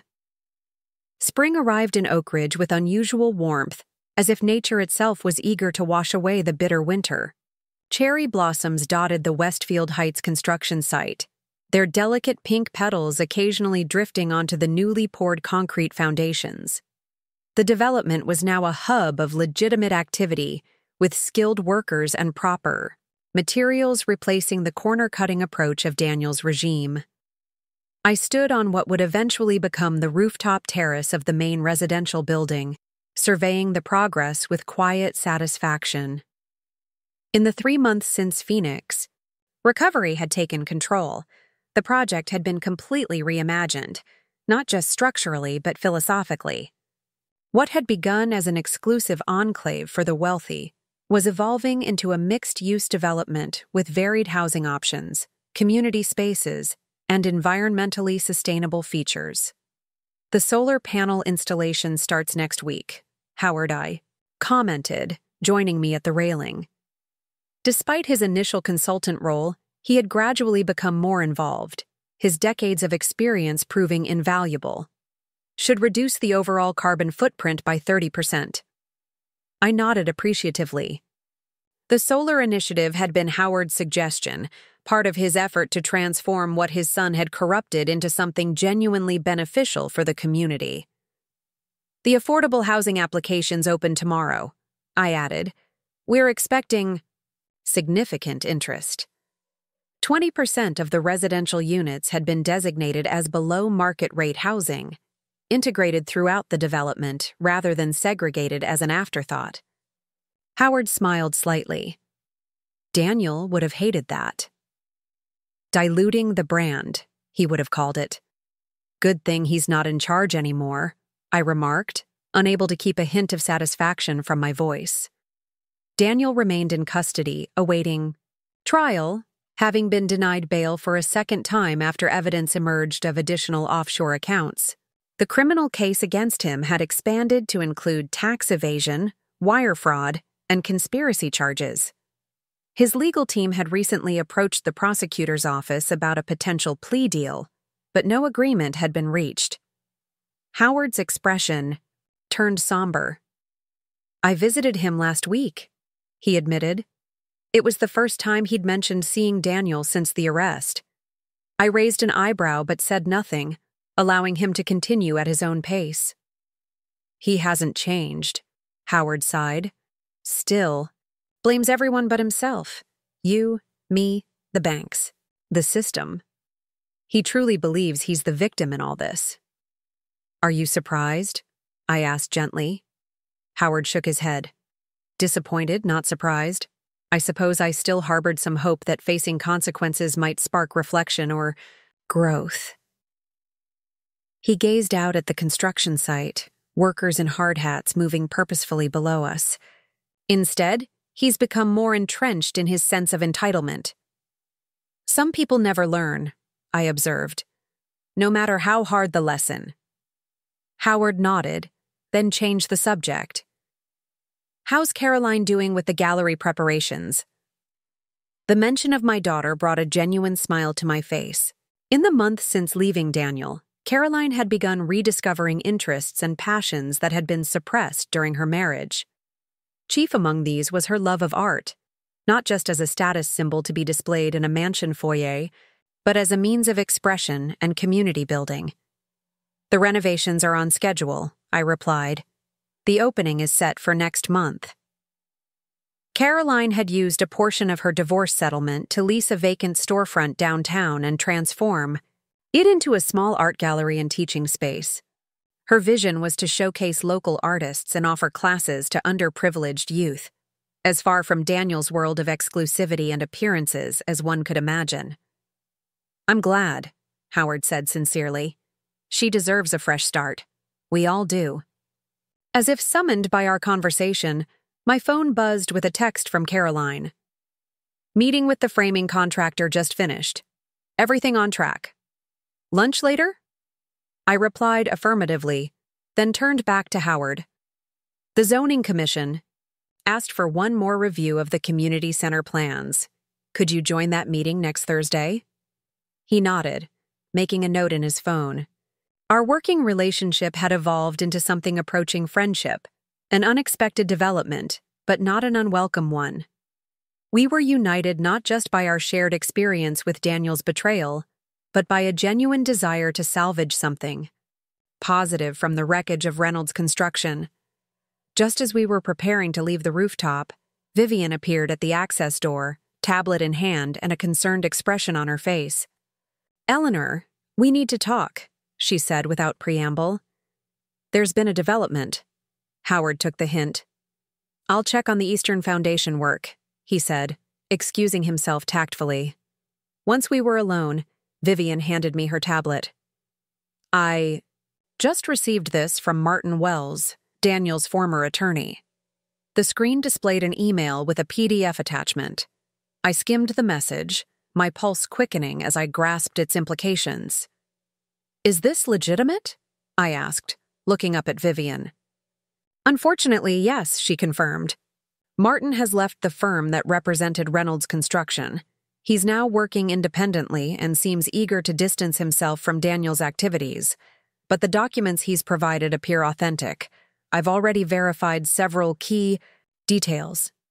I scrolled through the PDF, internal memos, email exchanges, and meeting notes that Martin had apparently retained.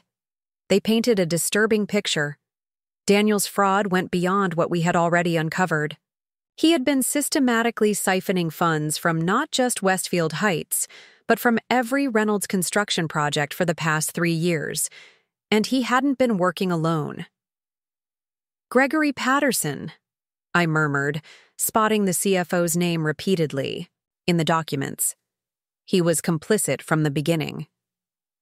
And 3 board members, Vivian added, plus several project managers who've already left the company. The scale of the conspiracy was staggering. What we had initially believed to be one man's hubris had actually been an organized scheme involving multiple executives, all collaborating to defraud investors, banks, and contractors. "Why is Martin sharing this now?" I asked immediately, suspicious of the timing. "Self-preservation," Vivian replied pragmatically. "The federal investigation is expanding. He claims he discovered these additional documents after leaving the firm and wants to cooperate before prosecutors come knocking on his door." I considered the implications. This could significantly impact Daniel's criminal case. "Absolutely," Vivian agreed. "What was already serious has just become potentially devastating. With evidence of a broader conspiracy, prosecutors will likely seek maximum penalties." While I processed this information, another notification appeared on the tablet, a breaking news alert from the Oakridge Business Journal. Former Reynolds Construction CFO Patterson arrested in connection with fraud investigation. Events. We're moving faster than anticipated. The investigation that had begun with our evidence against Daniel was now spreading to engulf his accomplices. The foundations of power and privilege that had protected them were crumbling one by one. "There's something else," Vivian said hesitantly. "Near the end of those documents, there's a section about Caroline." My head snapped up. "What about Caroline?" "Nothing criminal," Vivian assured me quickly. "But it appears that Daniel was systematically isolating her, particularly from you. There are detailed notes about manipulating her perceptions, exploiting insecurities, even monitoring her communications." I felt a cold anger building as I found the relevant pages. There it was in clinical detail, Daniel's deliberate campaign to drive a wedge between mother and daughter. He had cultivated Caroline's material desires while subtly undermining her confidence and independence. The Thanksgiving garage incident hadn't been a spontaneous act of cruelty. It had been the culmination of a calculated strategy to completely sever our relationship. "She needs to see this," I said firmly, despite the pain I knew it would cause her. Vivian nodded in agreement. "I think so too. Better she understand the manipulation than continue to question her own judgment." I forwarded the relevant documents to my email, then texted Caroline to change our lunch plans. "Something important has come up. Can you come to my office instead? There's information you should see." An hour later, I sat with Caroline in my private office at Wright Financial, watching as she read through the evidence of Daniel's psychological manipulation. Her expression shifted from confusion to disbelief, to a cold, focused anger that reminded me startlingly of myself. "That absolute monster," she finally said, setting down the tablet with deliberate control. "All this time I've been blaming myself for being weak, for letting him influence me against you. But this was systematic, premeditated." "It wasn't your fault," I said gently. "Professional manipulators are skilled at what they do. They target strengths as much as weaknesses." Caroline shook her head, still processing. "He used my desire to please, my social anxiety, even my childhood memories. That time he reminded me how you missed my 10th birthday party for work. You didn't miss it. You were there. I remember you bringing the cake. But he kept insisting you weren't, until I actually started doubting my own memory." The revelation of this specific manipulation technique, gaslighting Caroline about her own childhood memories, made my blood boil. But I maintained my composure, focusing on supporting my daughter through this painful revelation.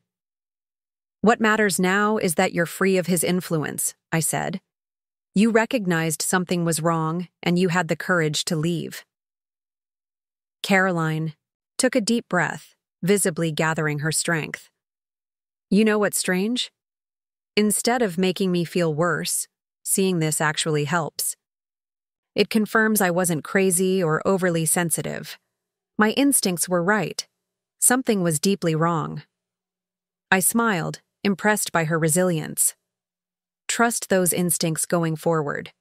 They're clearly more reliable than you've given them credit for." She reached across the desk and squeezed my hand. "Thank you for showing me this. It can't have been an easy decision." "Truth is always better than comfortable illusions," I replied. "Even when it hurts." Caroline nodded thoughtfully. "That's going to be the motto for my gallery. Truth over comfort. Speaking of which," she checked her watch, "I should get back. The lighting contractors are coming this afternoon." As she gathered her things to leave, she paused at the door. "Mom, I'm proud of what you did. Taking control of Westfield Heights, making it into something meaningful. It's not revenge, it's justice, and the community will benefit for generations." After she left, I sat reflecting on her words. Was it justice or revenge? Perhaps elements of both, though the distinction had become less important to me over time. What mattered was that out of Daniel's greed and betrayal, something positive was emerging. Not just the reclamation of Westfield Heights, but the reclamation of my relationship with Caroline, and even a new professional chapter for myself. Phoenix Recovery was evolving beyond its initial purpose. What had begun as a vehicle for gaining leverage over Westfield Heights was developing into a legitimate enterprise focused on rehabilitating troubled real estate projects. We had already been approached about another distressed development across town, and preliminary discussions were underway with investors interested in our model of combining financial viability with community benefit. My contemplation was interrupted by another text from Vivian. "You need to see this. Turning on your office TV now." The wall-mounted screen illuminated automatically, tuned to the local news channel where a breaking story was unfolding. Andari. Camera showed police vehicles surrounding an upscale restaurant downtown, officers escorting a handcuffed man toward a waiting cruiser. The ticker at the bottom of the screen read, "Breaking Reynolds Construction Board member James Harrington. Arrested on fraud charges." The reporter's voice provided context. "This is the third arrest today connected to the expanding Reynolds construction fraud investigation. Sources close to the investigation indicate that former CEO Daniel Reynolds may have been the architect of the scheme, but it required participation from numerous company executives to execute." I watched with a strange detachment as another domino fell. The Reynolds empire was collapsing completely, with each new arrest further validating our actions. What had initially appeared to be one man's malfeasance was revealing itself as a culture of corruption that had infected the entire corporate structure. My office phone rang, Howard, calling from the construction site. "Are you watching the news?" he asked without preamble. "Yes," I confirmed. "Harrington was on your board for what, 15 years? 18, Howard replied heavily. "I trusted him completely. He was a pallbearer at my wife's funeral." A pause. "I should have seen it, Eleanor. The signs were there if I'd been willing to look." "We all have blind spots when it comes to people we trust," I said, thinking of how long I'd allowed Caroline to drift away under Daniel's influence. "The reporters are starting to gather at Westfield Heights," Howard continued. "They want statements about how the project is continuing despite the scandal. Would you be willing to join me for a brief press conference? I think it would send a powerful message, the two of us standing together, moving forward despite what Daniel tried to destroy." I considered the request. Normally, I preferred to operate behind the scenes, letting financial results speak for themselves. But this situation was different. The Westfield Heights revival wasn't just a business transaction. It had become a symbol of recovery and renewal for the entire community. All right, I agreed. But let's focus on the future, not the past. The development, not the scandal. Absolutely, Howard concurred. 2 o'clock at the main entrance? I confirmed the time, then hung up, immediately beginning mental preparations for the impromptu press conference. As I jotted down talking points, my private line rang again, a number I didn't recognize. Eleanor Wright, I answered professionally. Ms. Wright, this is Assistant District Attorney Melissa Chen. I apologize for calling unexpectedly, but developments in the Reynolds construction case are moving quickly. I sat up straighter. I understand. How can I help you? We've received a request from Daniel Reynolds' new defense team. They're seeking a plea agreement, and as part of their proposal, Mr. Reynolds has offered to provide complete cooperation and testimony against his co-conspirators. This was unexpected. Daniel had maintained his innocence throughout, blaming others and circumstances for his predicament. A complete reversal suggested desperation. I see, I replied neutrally. And you're calling me because any potential plea agreement would include restitution provisions, the ADA explained.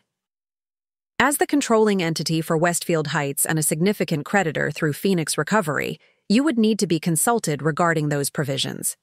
I processed this information carefully. What exactly is he offering? Full disclosure of all financial improprieties, testimony against other executives, and cooperation in recovering hidden assets, she replied. In exchange, they're asking for consideration during sentencing. And what would that consideration entail? I asked, my tone cooling slightly. That's still being negotiated, the ADA admitted. But realistically, even with a favorable plea deal, Mr. Reynolds is looking at significant prison time. The evidence against him is overwhelming, particularly with these new revelations about the broader conspiracy. I considered my response carefully. On one hand, Daniel's cooperation could help recover more stolen funds and ensure his accomplices also face justice. On the other hand, the idea of him receiving any leniency, any reduction in consequences, struck me as fundamentally unjust given the deliberate nature of his actions. I appreciate you consulting me, Ms. Chen, I said finally. But I trust the district attorney's office to make appropriate decisions regarding plea arrangements. My primary concern is the Westfield Heights project, and ensuring it becomes what it always should have been, an asset to the community rather than a monument to greed. I understand, she replied. But there is one other element of his proposed deal that directly concerns you. She paused meaningfully. Daniel has specifically offered to relinquish any claims against properties held in his name jointly with Caroline, including their primary residence. This would streamline the divorce proceedings considerably. This was clearly intended as an incentive for me to support a plea arrangement. By simplifying Caroline's divorce and financial separation, Daniel was attempting to leverage my maternal instincts. My daughter's divorce proceedings are her business, not mine, I replied firmly, and certainly not a factor in decisions about criminal prosecution. Caroline is rebuilding her life on her own terms. She doesn't need concessions from Daniel to move forward. Understood, the ADA said, a note of approval in her voice. I'll convey your position to the DA. Thank you for your time, Ms. Wright. After hanging up, I sat for a moment, absorbing this latest development. Daniel's attempt to use Caroline as a bargaining chip, even from behind bars, demonstrated that he still hadn't grasped the fundamental lesson. He continued to view people as utilities, as means to an end rather than individuals with inherent dignity and worth. I arrived at Westfield Heights precisely at 1:45, parking in the newly established construction management area. Media vans were already positioned near the entrance, reporters doing preliminary stand-ups with the development as a backdrop. Howard was waiting in the site office, looking uncharacteristically nervous. "I haven't done a press conference since before my stroke," he admitted as I joined him. "Not sure I remember how." "Just speak honestly," I advised. "That's all people really want to hear, especially after all the deception that's been uncovered." He nodded, straightening his tie. "I've been thinking about what to say. About Daniel. About the company I built that he corrupted." "Remember what we agreed," I cautioned. "Focus on the future, not the past." "Some aspects of the past need addressing," he insisted gently. "For my own peace of mind, if nothing else." Before I could respond, the site manager informed us that the press was assembled and ready. Howard and I walked together to the podium that had been hastily set up at the entrance to what would eventually be the Westfield Heights Central Plaza. About 24 reporters and cameramen had gathered, their equipment aimed at the podium. The audience had grown beyond just business journalists to include representatives from major networks and publications, a testament to how the Reynolds construction scandal had captured public attention. Howard stepped up first, adjusting the microphone with a steady hand. "Good afternoon," he began, his voice stronger than I had expected. "For those who don't know me, I'm Howard Reynolds, founder of Reynolds Construction, and now a consultant on the Westfield Heights project. I want to thank you all for coming today." He paused, surveying the crowd with the practiced eye of someone who had spent decades in the public eye before his illness. "Many of you have been covering the ongoing investigation into financial improprieties at Reynolds Construction. The arrests, the allegations of fraud, the hidden assets. As the founder of that company, I want to say clearly and unequivocally, what happened was wrong. It violated every principle I tried to instill in the organization over 40 years, and for that, I am profoundly sorry." Howard's public apology caught me by surprise. We hadn't discussed this approach, but watching the reporters lean forward, attentively, I understood its power. In a business culture where leaders rarely accepted responsibility, Howard's straightforward acknowledgement was refreshing. "However," he continued, "today isn't about apologies or regrets. It's about renewal and moving forward. Westfield Heights was conceived as a cornerstone development for this community. Thanks to Phoenix Recovery and Eleanor Wright, that vision is being realized in ways that are actually superior to the original concept." He gestured for me to join him at the podium, which I did, standing beside him as cameras flashed. Ms. Wright's company took control of this project when it was on the verge of collapse. Under her leadership, it has been redesigned to include affordable housing units, sustainable energy features, and community spaces that will benefit all of Oakridge, not just the privileged few. Howard stepped back slightly, yielding the microphone to me. I hadn't prepared formal remarks, but found the words coming naturally. "Thank you, Howard. Westfield Heights represents more than just buildings and infrastructure. It represents our community's resilience and commitment to doing things the right way, even when the easier path might be cutting corners or prioritizing profit above all else." I gestured toward the construction activity visible behind us. "What you see here is a project being built on a foundation of integrity, both literally and figuratively. The concrete being poured meets the highest safety standards. The environmental impact has been minimized through innovative design. And perhaps most importantly, this development will serve the entire community, with housing options across income, levels, and public spaces accessible to all." A reporter raised her hand, and I nodded for her to proceed. "Ms. Wright, there are rumors that you acquired control of Westfield Heights as part of a personal vendetta against Daniel Reynolds, your former son-in-law. Would you care to comment?" The directness of the question created a momentary hush. I could feel Howard tense beside me, uncertain how I would respond to this provocation. I smiled slightly. "I understand why people might view business transactions through the lens of personal relationships. But Phoenix Recovery's interest in Westfield Heights was and remains primarily financial and community-oriented. We saw a valuable asset being mismanaged and an opportunity to create something beneficial while generating appropriate returns for our investors. Another reporter jumped in.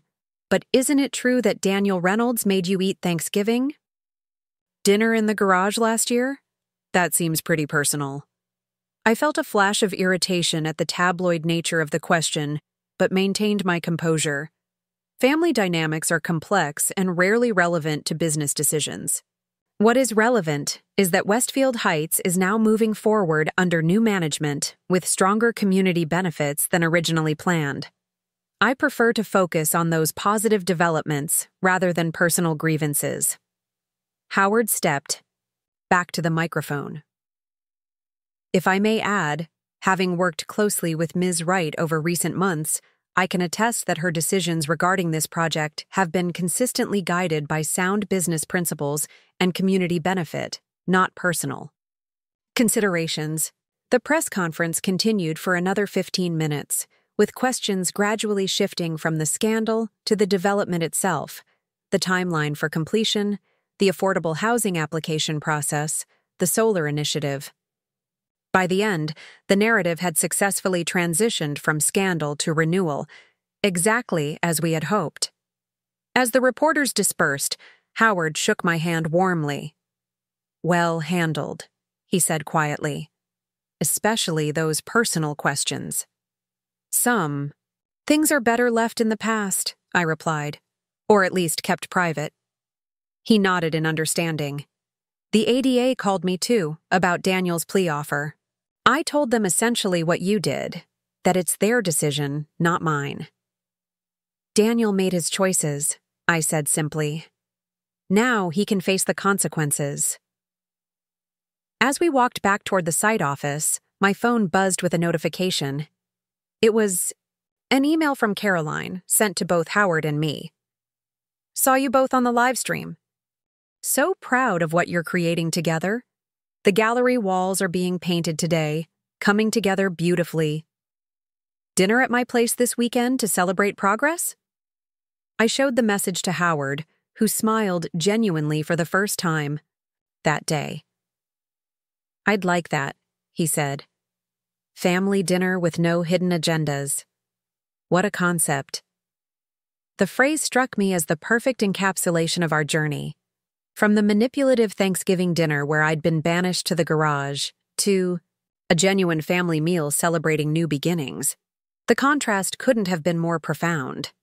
As Howard returned to consulting with the construction manager, I took a moment to stand alone at the edge of the development, looking out over what we were building. Not just condominiums and retail spaces, but a different kind of legacy than Daniel had envisioned, one based on inclusion rather than exclusion, sustainability rather than exploitation, truth rather than deception. The woman who had eaten Thanksgiving dinner alone in a garage had transformed her humiliation into purpose, her anger into creation. The foreclosure on their family business had become not just an act of justice, but a catalyst for something far more meaningful than revenge could ever be. 1 year later, as autumn leaves painted Oakridge in amber and gold, I stood on the completed rooftop garden of Westfield Heights' main building. The development had transformed from a half-built monument to greed into a thriving community where residents of various income levels shared beautifully designed spaces. Children played in the central plaza, while parents chatted on benches beneath newly planted maple trees. Through floor-to-ceiling windows, I could see the community center, bustling with activity, a cooking class in one room, a job skills workshop in another. "Quite a view, isn't it?" Howard remarked, joining me at the railing. Despite using a cane, his posture had improved significantly over the past year. Regular physical therapy and the satisfaction of meaningful work had rejuvenated him beyond what any doctor had predicted. "It exceeded even my expectations," I admitted, surveying the completed development with pride. "Remember when the housing lottery opened? I wasn't sure we'd fill all the affordable units." Howard chuckled. "Now we have a waiting list 300 names long." The affordable housing component, initially met with skepticism by investors, had become Westfield Heights' most acclaimed feature. By integrating varied housing options throughout the development rather than segregating them, we'd created a genuinely mixed community where teachers lived alongside doctors, retail workers alongside tech professionals. The Urban Planning Department at State University wants to use it as a case study, I mentioned. Professor Winters called yesterday about bringing students through for tours next semester. From scandal to educational model, Howard mused. Not a transformation I would have predicted. As we prepared to leave the rooftop, my phone buzzed with a notification from a news app. Daniel Reynolds, sentenced to 12 years in federal prison. For fraud, embezzlement. I showed the screen to Howard, who nodded solemnly. Justice served, finally. After months of legal maneuvering, Daniel's plea deal had collapsed when investigators discovered yet another hidden account he'd failed to disclose. The judge, clearly unimpressed by his selective cooperation, had imposed a sentence at the upper end of the federal guidelines. Caroline's gallery opening is at 7, I reminded Howard as we descended to the lobby. Will you be joining us? Wouldn't miss it, he confirmed. I've already arranged a car service. These evening events are getting harder on my old bones. I smiled at his self-deprecation. At 72, Howard had earned the right to occasional complaints, though he rarely indulged in them. Instead, he had channeled his energy into mentoring young architects and developers working on Phoenix Recovery's growing portfolio of projects. The elevator doors opened to reveal the gleaming lobby of Westfield Heights, where residents greeted us with friendly nods or casual waves. They knew us not as the people who had foreclosed on a failed development, but as the team who had delivered on promises of quality, sustainability, and community. Outside, the autumn afternoon was drawing to a close, streetlights beginning to illuminate the tree-lined boulevards. Howard's car service arrived promptly, and we parted ways with a promise to reconnect at the gallery opening. I drove myself downtown, where Caroline's gallery occupied a beautifully renovated storefront in what had once been a neglected block. Now, thanks partly to her presence, the area was experiencing a renaissance, with boutiques, cafes, and small businesses filling previously vacant spaces. Arriving early, I found Caroline directing the final preparations for her first major exhibition. Mom, perfect timing. What do you think of the lighting on the west wall? Too bright? I studied the illumination on a series of abstract canvases. It's perfect. Brings out the texture beautifully. Caroline had discovered a gift for curation, an eye for emerging talent that had quickly established her gallery as a significant cultural presence in Oakridge. More importantly, she had found her voice, confident, authentic, and entirely her own. The artist is nervous, she confided, gesturing toward a young woman arranging small sculptures on pedestals. First solo show. I told her we've already had interest from 3 serious collectors. I nodded approvingly, struck by how naturally Caroline had transitioned from corporate wife to arts entrepreneur. The insecure woman who had once deferred to Daniel's every preference had vanished, replaced by someone who trusted her own judgment and pursued her genuine passions. The youth program display is in the back room, she added, leading me through the main gallery. We've hung work from all 25 students. Caroline's most meaningful initiative had been a free arts education program for disadvantaged youth.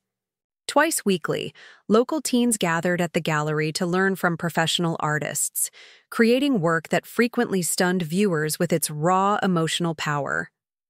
Impressive, I remarked, studying a powerful mixed-media piece created by a 17-year-old from Oakridge's most challenged neighborhood. This one has real depth. Tiana's already been offered a scholarship to the Art Institute, Caroline said proudly. Her first gallery show, and she's gotten serious attention. As we continued our tour, I marveled at the journey that had brought us here. From that humiliating Thanksgiving in the garage to this moment of genuine fulfillment, not just for me, but for Caroline as well. The path had been painful, but the destination made every difficult step worthwhile. By 7 o'clock, the gallery was filled with art enthusiasts, community leaders, and proud family members of the youth program participants. Howard arrived as promised, immediately engaging a young sculptor in animated conversation about her work. The mayor made an appearance, praising the gallery's contribution to downtown revitalization. Local business owners thanked Caroline for the increased foot traffic her exhibitions had brought to the area. Parents of youth program students expressed heartfelt gratitude for opportunities their children might otherwise never have experienced. Midway through the evening, Caroline clinked a glass for attention. "Thank you all for coming tonight," she began, her voice steady and confident. "When I opened this space a year ago, I had a vision of art as something that belongs to everyone, that brings people together across differences. Looking around tonight, I see that vision becoming reality." She gestured toward the youth program display. "These young artists remind us that talent exists everywhere, but opportunity doesn't. By bridging that gap, we enrich not just individual lives, but our entire community." As applause filled the room, I felt a profound sense of rightness. This was Caroline's true self emerging, compassionate, purposeful, connected to something larger than status or appearances. "I want to thank 2 people who made all this possible," she continued, her gaze finding Howard and me in the crowd. "My mother, Eleanor, who taught me that it's never too late to reclaim your life and your purpose, and Howard, whose guidance and support have been invaluable to both of us during challenging times." More applause followed, but I barely heard it. I was too caught in the emotion of the moment, the realization that out of that terrible Thanksgiving had come this beautiful new reality, not just for me, but for Caroline, for Howard, and for the hundreds of people now living in and benefiting from Westfield Heights. After the formal program concluded, guests lingered, examining artwork and engaging in animated conversations throughout the gallery. I found a quiet moment with Caroline, near a striking landscape painting. "I heard about Daniel's sentencing," she said softly. 12 years. I nodded, watching her face carefully for signs of distress. "How do you feel about it?" She considered the question thoughtfully. "Relieved, mostly. That chapter is truly closed now." She paused, tracing the frame of the painting with her fingertip. "You know, I've been thinking about the garage dinner a lot lately." "Have you?" I asked, surprised by the reference to a memory she typically avoided. At the time, it was just about appearances, making sure Daniel's investors saw only what he wanted them to see. But looking back, I realize it was symbolic of something deeper. "What do you mean?" "He wanted to keep you out of sight because you represented truth," Caroline explained. "You saw through the facade, the performance. You were the one person who might have exposed the lie we were living." She shook her head slowly. "I didn't understand that then." "And now?" I prompted gently. "Now I understand that authenticity is everything," she replied, gesturing around the gallery. "This place works because it's real. The art is honest. The community we're building is genuine. There's no pretense, no performance." Howard approached, champagne glass in hand. "Sorry to interrupt, but I wanted to toast to Caroline's success before I head home. These old bones don't party like they used to."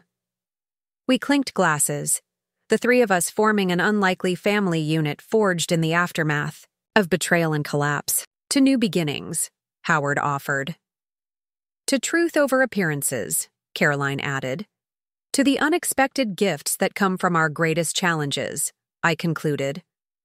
As the evening wound down and the last guests departed, Caroline and I stood on the sidewalk outside the gallery, looking up at the illuminated sign bearing her name. "What's next for you, Mom?" she asked. "Phoenix recovery is thriving. Westfield Heights is a success. Are you thinking about actual retirement anytime soon?" I laughed softly. Not just yet. We've acquired another distressed property on the East Side, an abandoned factory we're converting into affordable live workspaces for artists and craftspeople. Caroline raised an eyebrow. Sounds familiar. A certain gallery owner might be interested in a satellite location. The thought had crossed my mind, I admitted with a smile. Partners? Partners, she agreed, linking her arm through mine. As we walked toward our cars, I reflected on the extraordinary journey of the past year. The woman who had been banished to eat Thanksgiving dinner in a garage had not only reclaimed her dignity, but had found an entirely new purpose. By foreclosing on the Reynolds family business, I had set in motion a chain of events that ultimately liberated not just myself, but Caroline, Howard, and countless others affected by our projects. Some might still call it revenge, but I knew better. It was restoration, of values, of relationships, of community. Through the painful process of standing up for myself, I had discovered strengths I never knew I possessed and possibilities I had never imagined. This Thanksgiving would be different. Caroline was hosting dinner at her loft above the gallery. Howard would attend, along with several artists and students from the youth program who had nowhere else to go for the holiday. We would gather around a table built by a local craftsman, sharing food and stories as equals. No garages, no hidden agendas, no performances. Just truth, gratitude, and the profound understanding that sometimes the most painful rejections lead us precisely where we need to go. 5 years had passed since that fateful Thanksgiving in the garage. Oakridge had changed, and so had I. Phoenix Recovery had evolved from a single-purpose entity created for Westfield Heights into one of the region's most respected community development organizations. We now managed a portfolio of 8 properties, each combining affordable housing with community spaces and small business incubators. What had begun as an act of self-preservation had blossomed into a second career more fulfilling than I could have imagined.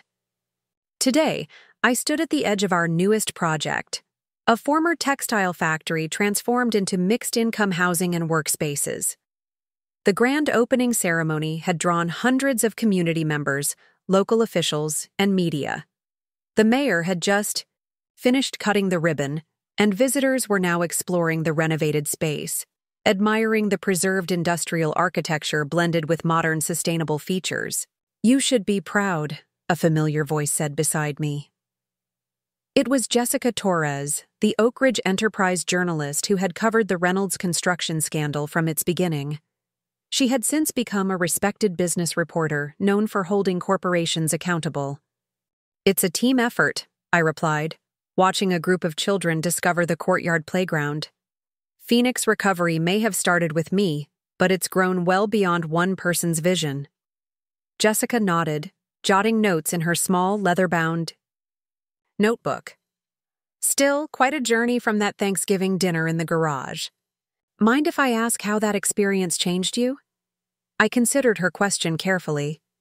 It was a watershed moment, the point when I finally understood that allowing others to diminish my worth wasn't a form of love or sacrifice. It was a surrender of something essential. "And Daniel? Any contact since his sentencing?" I shook my head. "None, though I understand he's eligible for parole next year." "Does that concern you?" "Not anymore," I replied honestly. The person I was then, the one he could manipulate and dismiss, doesn't exist anymore. As Jessica continued her interview, I spotted Caroline across the courtyard, leading a tour for potential retail tenants interested in the ground floor commercial spaces.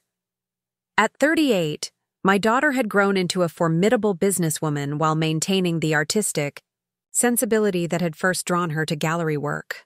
Her downtown space had expanded to 3 locations, each specializing in different art forms and community programs.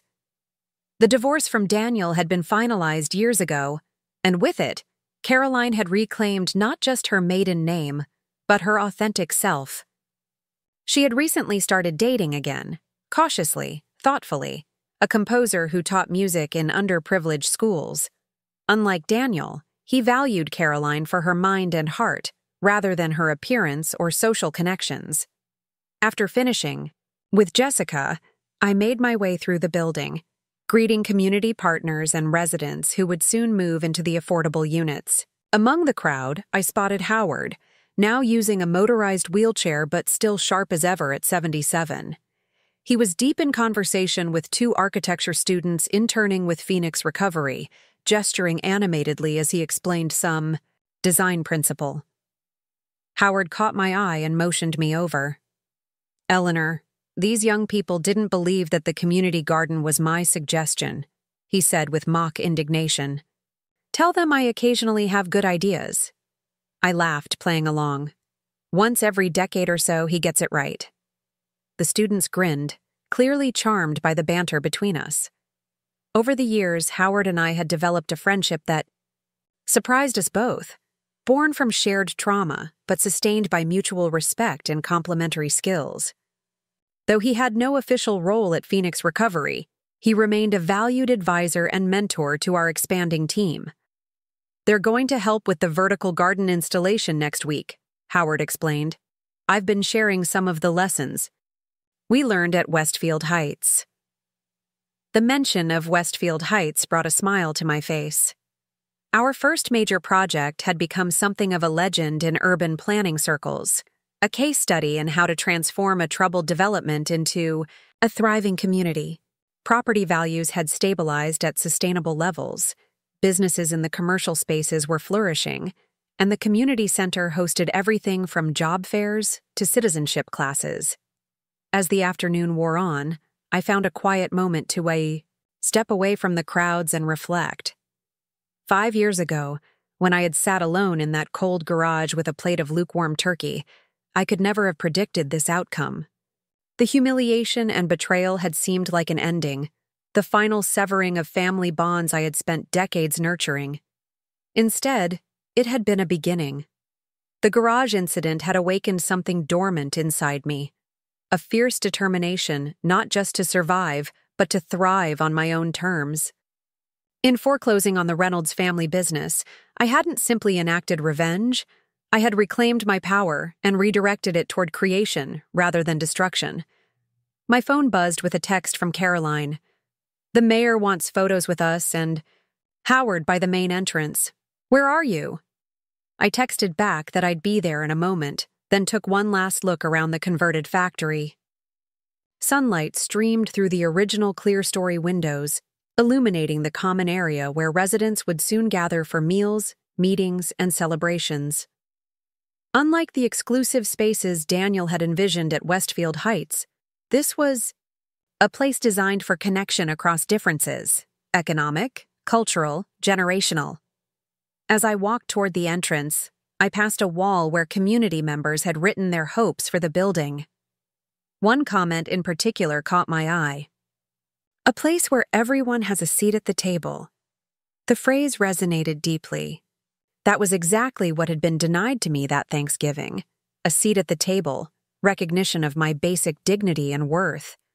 Now, creating spaces where everyone belonged had become my life's work.